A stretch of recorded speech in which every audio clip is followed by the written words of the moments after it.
Magandang umaga, magandang hapon, magandang gabi po sa inyo lahat. Ito po ang inyong lingkod, si JomarX. And today, we'll be reviewing this latest new model from Hydro Blasters MNL, the Senbailong SBL, Starbucks, Radian. Radian is a unit most probably designed by Magpul because there are so many Magpul trades. It's in a lot. Trades. It's not visible. Model, multi-caliber, serial number, blah blah blah blah. Here, but it's not visible. Magpul. Magpul stock. Radian Model 1. Magpul. Even the magazine have trades. So, really nice. Quality. This is an nylon. This feels like ABS. ABS nylon construction with very nice charging handle. See, shrink. Nice, lots of trades. Extremely light. It's barely a kilo. Light. Battery space is the usual 2 battery. So please use a good battery here. It comes with this kind of battery, 11.1, but it's not that reliable. No, not reliable. Capacity is not that good. So, you have been warned. BB capacity, standard Gen 8 magazine. So, that's a plus. Even though it's a different brand, it's still GNG compatible. GNG mags, clear mags, so from Hydro Blasters. See? Okay. Oh, this one is also ambidextrous magazine. It's a release. So, really nice. Okay. For lefties like me, I love it. Weight, barely 1 kilo. It's really light.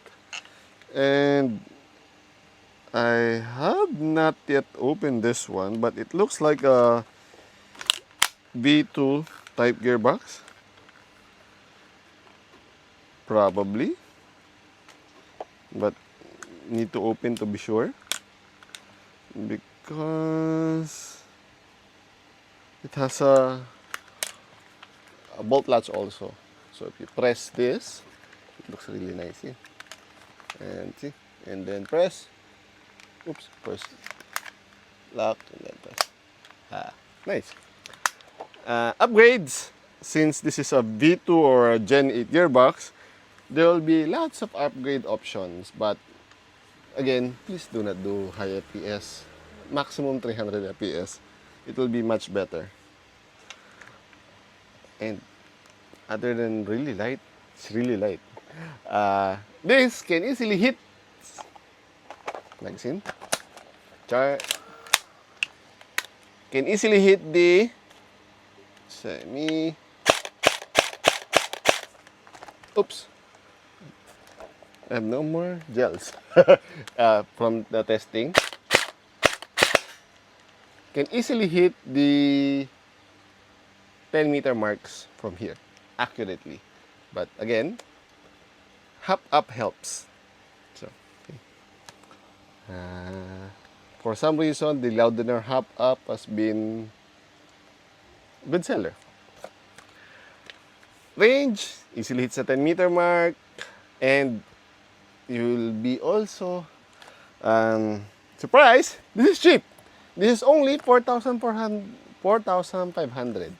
So an upgradable unit, good magazine. See, oops, oh, almost fell. Clear. Can you see? It's translucent, transparent. You can see the gels.